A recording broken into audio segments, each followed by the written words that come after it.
Hey everybody, welcome to this episode of the Marketing Guides for Small Businesses podcast and live stream. I'm Ken Tucker and I'm the host today, and I'm joined by Ian, Paul, Dan, and Jen. So welcome, guys.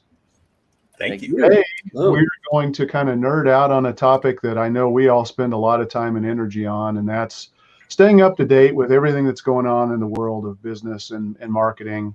And so, I thought it'd be a great time as the economy in the U.S. looks like it could be really poised to open up and strengthen. Now is a perfect time for everybody to really start thinking, how can I kick everything into gear for my business? And so I thought, what better way to start it than to have a conversation about what our favorite books or sources are for helping us stay up to date with everything that's going on. So I'll, guys, jump in and, elaborate on any of the topics that I kick out to you guys. I'll get started. There are three books that always just kind of come to the forefront of my mind, and those are Fix This Next, just because I got certified in it, so I'm pretty psyched about that. But I love the fact that it gives you just a really great business analysis tool to help you start solving business problems.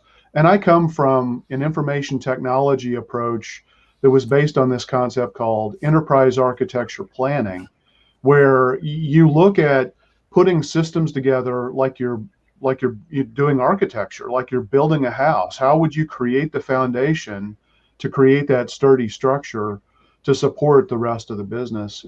And in this case, I spent years and years developing an expertise in this whole world of enterprise architecture planning. So when I came across Fix This Next, and also, I studied, did a lot of work with corporate culture in my management, a master's degree program. And so Maslow's hierarchy of needs has always been a big deal. Having a business hierarchy of needs just made awesome sense to me. So I'm really excited about that. Another one that I'm really always psyched about is StoryBrand, just because if there's one book that I could just tell people, or a podcast or audiobook, go listen to this. This is the clearest, simplest way you can think about your message, your core message. It's such a great book. And then the third book that really is just incredibly important is a book called Subscribed.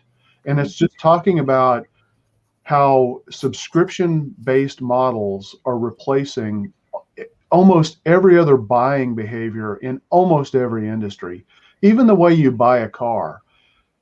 Car manufacturers are now starting to sell subscriptions, and they're different from leases because it's all encompassing.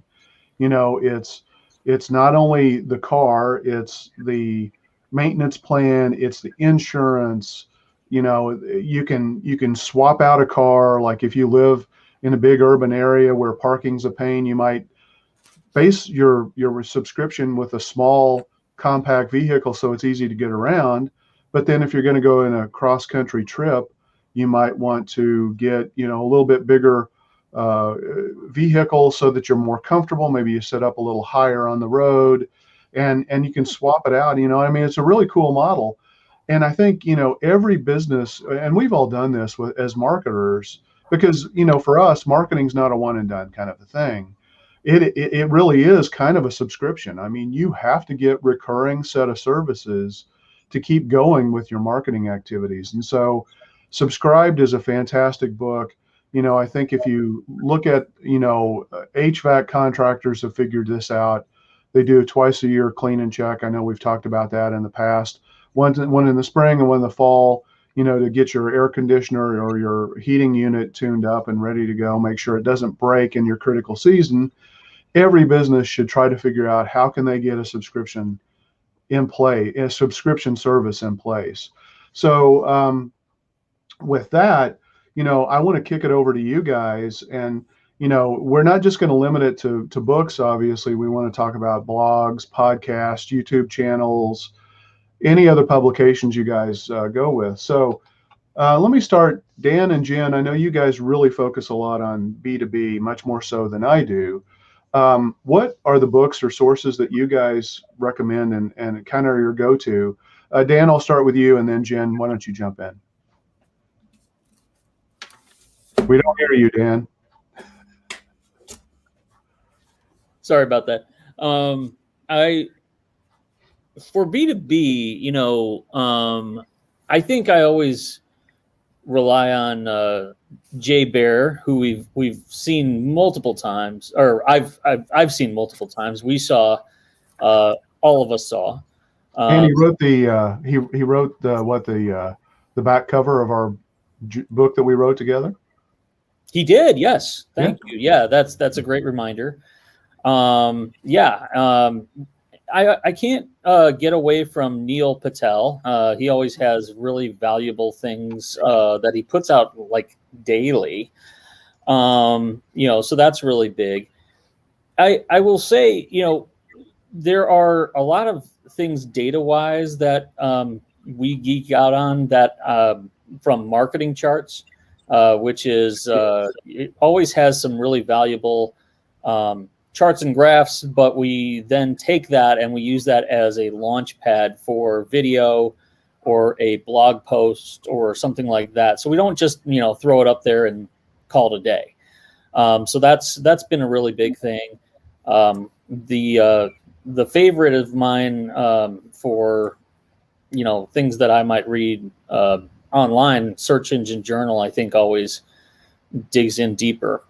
And then of course our guy John Jansch has things that he puts out on a regular basis every week, as far as new tools and new insights to keep in mind.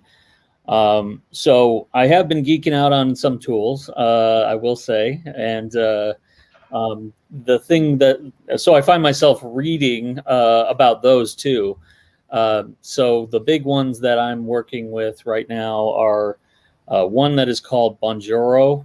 It's a video email tool. So I think this is going to be a big deal for a lot of folks who are prospecting and get into personalization. So that one is something I'm playing around with as part of the funnel, which is something that we talked about. I also love a tool called Paperflight, which is a paper FLITE. It allows you to create landing pages that are customized towards each person very, very quickly. So I'm loving that so far as part of the funnel. And then there was another one that escapes me right now. But I will tell you the book I'm reading, and this is not B2B, but what the heck, it does relate to who I am as a business owner, and in terms of strategy, positioning, and voice of who I am each day. And that book is Brene Brown's Braving the Wilderness. Right. So this book, for me, I think has been really a big one for finding my courage and finding that that it's not just being different, but also being true to who you are. And a lot of people, in the last year really noticed this, and what you see is what you get with Dan. It's not a face. It's not a brand. Here's brand Dan, and then here's real Dan.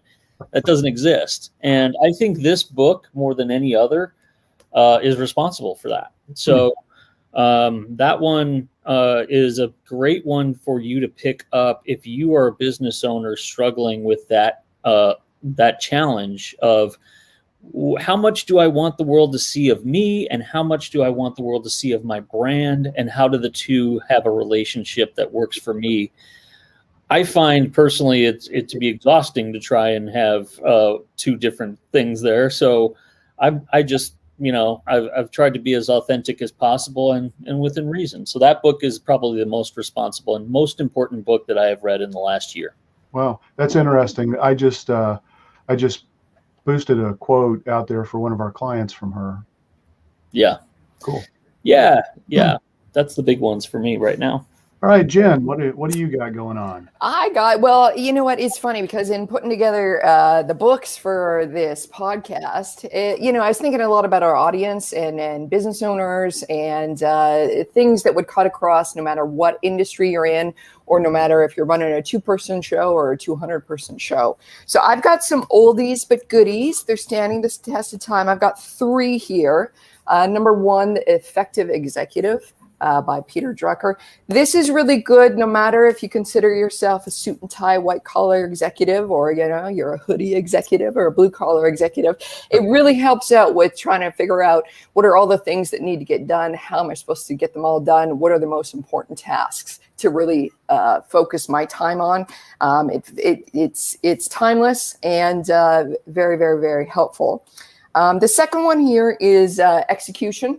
And this isn't just because our company deals and supports a lot of other marketing agencies with the execution of their programs. But in here, and this is written by CEO of Honeywell International. So this is, from the Fortune 100 size type of company. And the message in that book is that the execution, not only of marketing programs, of your supply chain, of your accounting, of your sales, of the running of your business, can actually be a real competitive advantage. So it's really key for any business, any size business, to read that one. And the last one, this is one that I wouldn't blame you if you walked past it in the bookstore, because the cover needs some marketing help on it. But it's in its 30th year of publication. It's called The Goal, and it's written like a fable. Very important for all types of businesses, because what it focuses on is where are the constraints that are tripping you up in your business. And it's written like a fable. It's written like a story from a first-person point of view of this fella who's trying to get this factory to run smoothly. Now, whether you're producing software or you're producing services, or you're a million miles away from any kind of factory work, the lessons in this book are really important so that you can take a look in your own business. If you're wondering, like, I thought we had it all together. I thought we had systems and processes going on. Why are they always breaking down? Is it me? Is it my people? Is it the way we have it set up? This book will really, really help you. I would say if you're going to pick it up, if you can just get to the part where the main character takes the crowd camping, just get to that part and then it'll open up. It's a little bit of a slog until then. All right, cool. Yeah, I mean, that is so important to scale. You cannot scale until you address operational issues and execution. So cool. Yeah, that's great. Mm-hmm. All right, Ian, we've been talking a lot about funnels the last several weeks. So where do you get your information on how to stay up to date with the latest funnel strategies, what's working, what's not working? Yeah, so go for that. Sure. My favorite funnels come from Home Depot because they come in all different shapes and sizes. No, the sources that I guess use, Lowe's is not going to ever be a close to. And here in Canada, we have Canadian Tire. Anyways, we've got lots of great ones here too. No, but on the marketing funnel side, there are a ton of fantastic resources out there. Some of my favorites are Neil Patel was mentioned already. He kind of shows up in every area of digital marketing, and he is a fantastic resource. Yeah. Noah Kagan is a good one as well. I wanted to mention this guy's a little bit more of a niche guy, but and I don't even know how to pronounce his last name properly, but it's Shane Malo, I think, and he's actually the founder of Thrive Themes, which we use a lot for websites. Yeah, he is an excellent business mind and understands funnels really well, and does a lot of training on that. But then if I move off of kind of the day-to-day information, the books that I love that talk about funnels are Marketing Made Simple by Donald Miller. We talked about, Ken mentioned StoryBrand. Donald Miller was the author of StoryBrand. Marketing Made Simple is excellent because it pulls in StoryBrand and actually brings it into how to build that out into funnels and landing pages and everything involved, emails. So that's very, very practical. Yeah, as a matter of fact, when I went through the StoryBrand guide training, I came up with this concept, which I know some other colleagues of ours in the duct tape community have taken and run with, called the sales funnel framework. And then he turned it into a book called Business Made Simple. So yeah, I mean, it's a brilliant book for that. Yeah, and just so those are my main sources. Another really great source, and this is just general marketing information, but funnels always fall into here, is an email that you can subscribe to called Stacked Marketer. It's just excellent information, especially if you're really deep into digital marketing. And then the other sources I use are always related to the particular tools that we use to deliver funnels. So if you're heavy into Active Campaign or Keep or any of these tools, most of those platforms have excellent blogs that are trying to help you get the most out of those tools to deliver funnels. So I highly recommend any of those blogs. They're all trying to compete with each other, so they're delivering excellent content. Yeah. So speaking of that, do you do anything, in terms of like Facebook groups, that are tools related or topic related that, help you stay top of mind, like, I don't know, an Active Campaign Facebook group or something like that? Yeah, that's a great point. Yeah, Facebook, YouTube, you name it. I mean, I'm always looking for the best and most reliable information, because there's an awful lot of noise out there.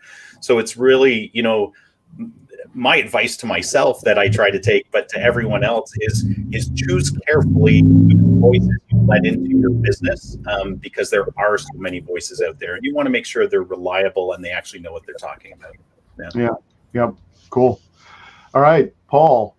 What about, I know you love to get into the technical details and inner workings of things, and you probably more than anybody else, maybe I don't want to speak for you guys, but I know certainly for me, you get down into the weeds and love that kind of stuff as it relates to a lot of different types of marketing technologies. So where do you go to get information, deeper dive, technical stuff on the variety of topics?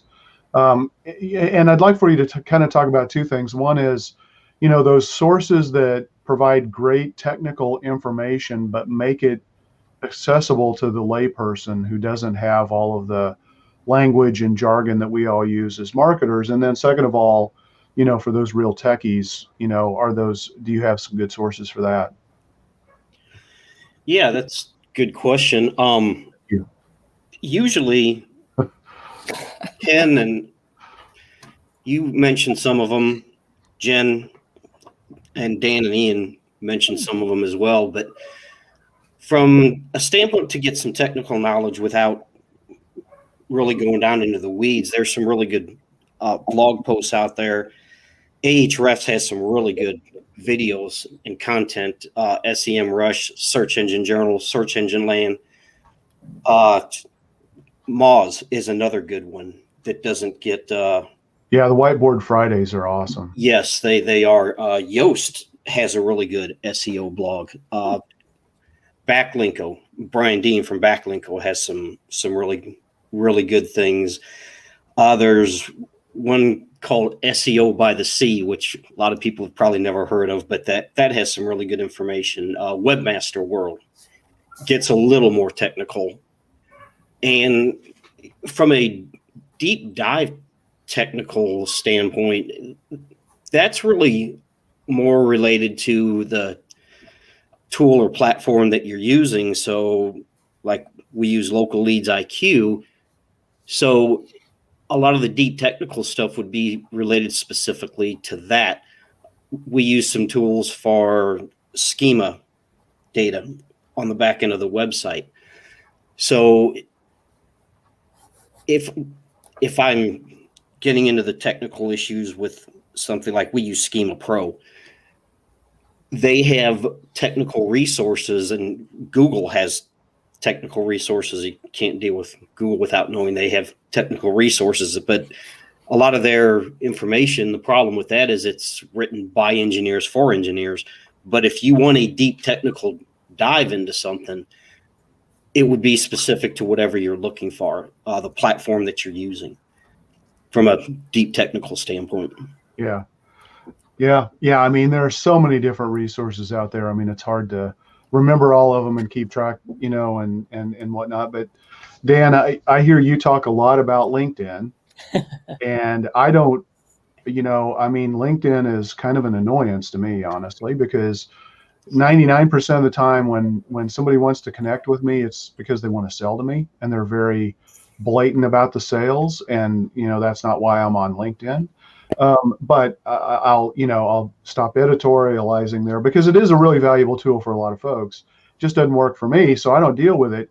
I'd love to know, what resources do you rely on and use, to help you be efficient and proficient in LinkedIn? Yeah. Well, I think it's funny as we're talking about books, one of the things that I think was so influential to me about that very problem that you were talking about is a book called Snap Selling from Jill Conrath. I think Jill is one of the foremost people. She's based in Minneapolis, I believe. And she's one of the foremost people on any kind of sales and new business development for prospects that are time challenged, like as in the person you're talking to is only giving you so much time. How do you make the most of that? And I do think, I'll just say this, I can't imagine a B2B marketer not having LinkedIn. It's as important for some consumer facing as Facebook. So there's no way in the world I think that you can be without. But the other thing that really helps is all you got to do. A lot of times, people out there, this is for you.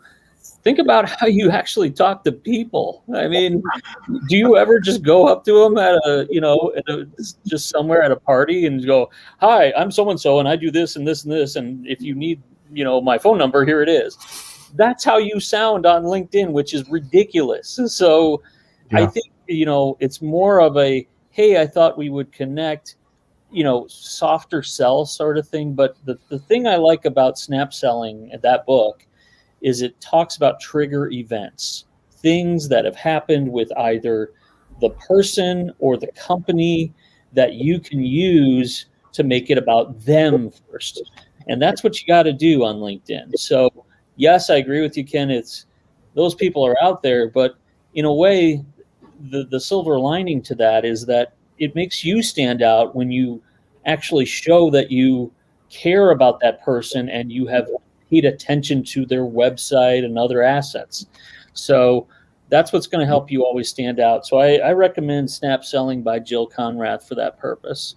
And for LinkedIn stuff, to be honest with you, there's probably like 10 to 15 people that I'm connected to all the time that I just read for what they're posting.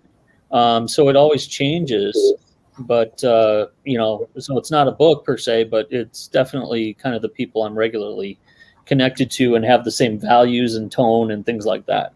Yeah. Yeah. I mean, it doesn't really make any difference what the platform is. Value in advance is always a great strategy. And if you just walk up, like you said, if you did this at a networking event and said, "Hey, I'm Ken Tucker. I need you to buy a website from me today." Yeah. You're going to get people run from the hills, and you're going to be the loneliest person in that networking crowd. Yeah. So, yeah. I mean, we were just talking about funnels, and we talked about all the components of a funnel. But the one thing that is always important to reinforce with people is we worry so much about building it, and then we don't think about, well, what are you actually going to say? And if you're going to do an email chain of stuff, well, it's got to be valuable to them every time. If you have any part of that says, "Hey, I'm just bumping this up to your top of your email," you're going to be gone. Like they're going to put you in the trash can. So that's where the content element of this is so important. Yeah. Yep. Definitely. Jen, let's go to you. So what sources do you use for the other popular social media platforms, Facebook, Twitter, Instagram, Pinterest, whatever you guys really work with, in regard to your clients, or jump in, obviously, if you have something on LinkedIn as well. Mm-hmm, absolutely. The best general one I like to go to is Social Media Examiner.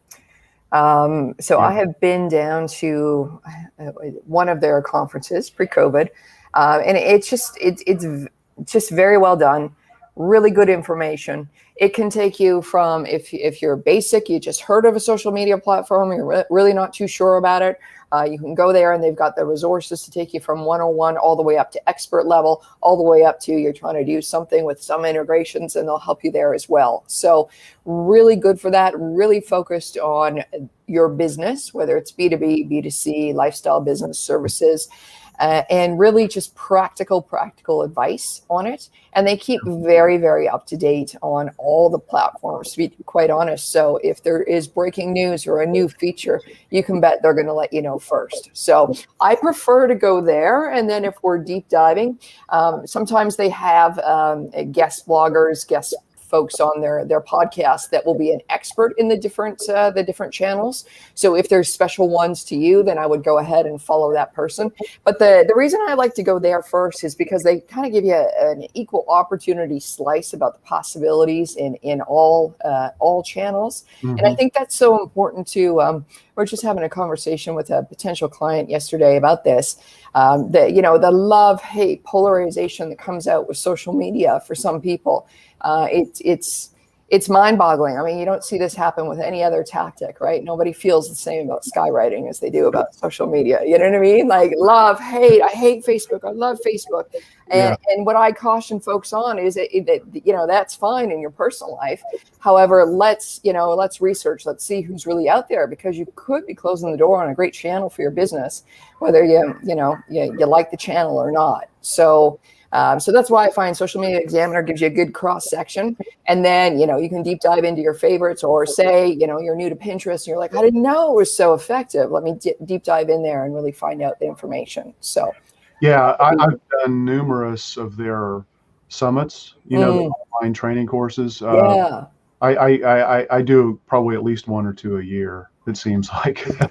And not only is Social Media Examiner a fantastic resource, but the people that they have speaking at those summits, I haven't been to their in-person events, but they're all fantastic. And so it's my go-to resource, honestly, for social media, especially to get started, and then kicking it over to if you want to get more into Facebook, for example. Mari Smith is a fantastic resource for that. So I'm curious, because we were talking about some of these online sources. Do any of you guys, I'm going to sound like a million years old, do any of you guys remember like Feedly or Alltop or any of these RSS feed kind of things? Oh yeah. I still use those. Right. I mean, I still it's still one of the best ways to just sort of go through these things, because who has the time? So with Social Pilot, which you turned us on to, Ken,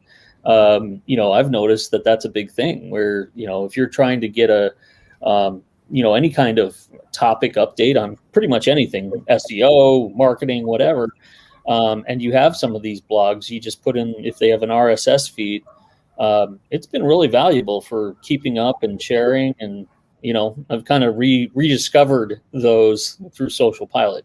Yeah. Yeah, no, those are great resources. And I think they're, they still exist. They're underutilized. It used to be a big deal. You wanted to get your blog listed on Alltop, for example, because that was a great SEO strategy, 10, 15 years ago. And I don't know, how great a strategy it is today. I'm sure it can't hurt, but it's, if you're trying to find a way to get information about a particular set of topics, going to those aggregators or those curators of that content is a great way to go. Obviously, there's a lot of noise, that's out there as well, but yeah, for sure. All right, Ian and Paul, I know you guys, kind of jump into the world of search engine optimization. What I know, Ian, I think you guys have both shared, some other, or previously shared some ideas, like, folks from Neil Patel. We've talked about Search Engine Journal, Search Engine Land, places like that. What else do you guys have? Ian, I'll start with you. Sure. Yeah. WordStream, I find an excellent blog on SEO. You mentioned Neil Patel. All of those I entirely agree with, Ken. One that I would add, and this is for, especially since we're talking to probably a lot of local businesses as well, is Michael Blumenthal is a fantastic resource because he is the guru on Google My Business. And so not many people know about him if you're not in the marketing world, but for small businesses out there, he is a fantastic guy to follow. Yeah, Sterling Sky as well. Yeah. Yep. Yeah. Yeah. The only other thing I would add is Duct Tape Marketing, John Jantz, fantastic resources related to SEO. But yeah, all of the ones you mentioned, Ken, are excellent. Yeah. I'm curious to hear what Paul's going to say. Yeah. Paul, what do you got? I follow John Mueller a lot from Google. He has some really good insights on how Google's algorithm works. He did an AMA a while back, and he was talking about something that, when we talk about SEO and ranking websites, he said that something you have to remember is Google doesn't rank a website. Google ranks web pages. And that's an important distinction. And if you really start thinking of it in that context, things like Google Analytics start to make a lot more sense. So even though you have domain authority isn't really a Google thing. It is an SEO tool thing, so that it gives you an idea of how your website stacks up against your competitors. And it's all relative. But Heather Lloyd Martin from Success Works is another good one to follow. But like I said, I really like the information that John Mueller has. But Gary Illis is another one that I follow quite a bit. Yeah, I like a lot of content from Bright Local as well. I think they share a lot of really great local SEO information, especially. And another tool we love to use, Local Viking, has some fantastic resources. So yeah, cool. Yeah, if I could add one was my one for that we haven't mentioned yet. What's that? Bright Local was my answer for the one we haven't mentioned yet. Sorry. I was just going to add that the important thing to remember, like what Paul and I are really answering, is that there are sources that are specifically about SEO out there that are good sources. But the thing to remember about SEO is that to be good at SEO, you have to be good at a lot of different elements that make up SEO, like from web development to content creation to keyword research, copywriting.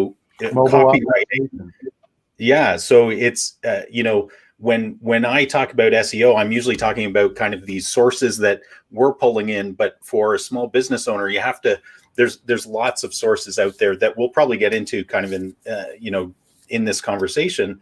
But remember that it's a very cohesive strategy. And so a lot of elements play into it. Yeah. How many times have we, each of us, probably been asked, like, I need help with SEO, and then it's like, yeah, and you also need help with this. Yeah. It's just the things that get uncovered. Yeah. That's a good point, Dan. A lot of times people tend to look at these things as silos or as islands, but they all work together. You can't have a marketing website without getting the technical foundation set first. And even though the client may never see that from a back-end perspective or understand what you're doing, if you don't have that foundation in place first, nothing else is going to work. Yep. All right. We've talked about a lot, but I'm sure we failed to mention some. So I want to just kind of circle around and see what you guys think. I'm going to start. Digital Marketer is a great resource for pretty much anything related to digital marketing, whether it's writing email campaigns, whether it's doing funnels, you name it. I mean, it's a really great resource. And, we haven't talked a lot about content marketing. So Ian or Dan, is there a particular book that, is pretty good for local? I've got it right here, guys. Look at that. I will. You know what? Plug time. It is a shameless plug, but you know what? This book was made and created by 5 professionals who wanted to make sure that there was a resource out there for small businesses to understand the importance of content marketing and how it helps them rank higher on Google. And so I think we'd be remiss if we didn't say that, even though it is a shameless plug. So It's all good. All good. All right. Any other? Yeah, I mean, you're muted. well, Sorry, I was going to say, if you can't promote on your own podcast, we Yeah, understand you. that's right. Good job, guys. You know, I'm going to turn the camera back on the audience here for a moment, just because you know, there's a lot of people out there in our space and beyond who think about their own book that can be written and it's in their head and they don't know how to get it out. You know, as I'll shameless, as long as we're on the shameless plug. This is not a shameless plug. It's just what I've observed in helping people write business books is that the way that business books are being conveyed out there are constantly changing as far as the size and the format and a lot of different takes. I mean, for example, you know, people assume that it has to be 100 pages, 150 pages. It has to go through a publishing house. It has to do all these things. None of that is true. So we've seen, for example, one of my favorite sales guys is Jeffrey Gitomer, and his books are like that, like super thin, like little handbooks, but valuable stuff. Yeah. So, you know, as you think about writing your book, keep in mind, it may be a small guide instead. It may be an ebook that it comes out to be. Just get it down first. And if you need someone, then get it some help. But it does not have to be the traditional book that we have always known and loved. Yeah, there's a few. The Google Webmaster Central blog is a really good blog that doesn't, coming from Google, it actually doesn't get overly technical. And it's a really good resource. Search Engine Journal actually published a book called SEO 101, Learn the Basics of Search Engine Optimization, which is really good if you don't really have an understanding. And then The Art of SEO gets a little more in depth, and that's a really good book if you want to learn about SEO. All right. Jen, you got anything we haven't covered? I do. I'm going to stick on my general kind of business theme because, you know, everybody listening is running a business.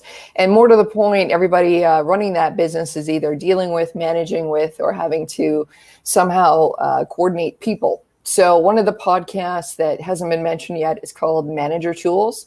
And it's actually very, very effective and helpful, whether you're running your own team, whether you're running a dispersed team, whether you're trying to cobble together, you know, freelancers that aren't super loyal to you. How do you end up doing that? So it's a really great podcast for that. Okay, cool. Ian, you got anything? You know, the only thing I would add is I love Content Marketing Institute for content marketing related stuff. Marketing Profs, PROFs. Yeah. Yep, excellent. Yeah.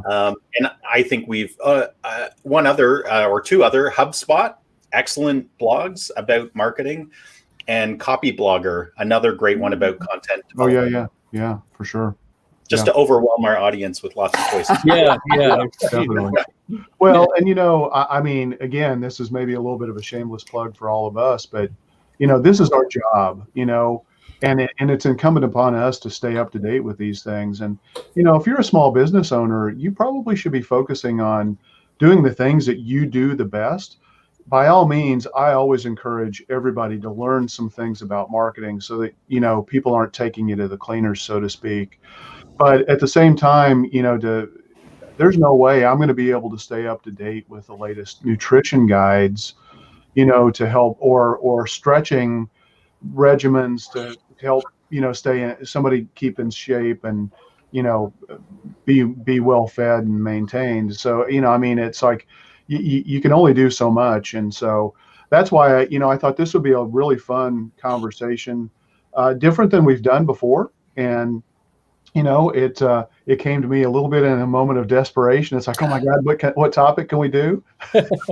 But I think it's turned out well. So yeah, hopefully, everybody's gonna, be able to take away a lot from this, conversation today, and hopefully it helps you have a great 2021, or at least as good as you possibly can, because I know we're still all struggling, and it's a great time to really think about your business. In challenging times is the best place and the best time, I think, to really think about how can you improve your business, because if your business isn't really well optimized in the numerous facets, you're going to be struggling. And so now's the time to take advantage of that.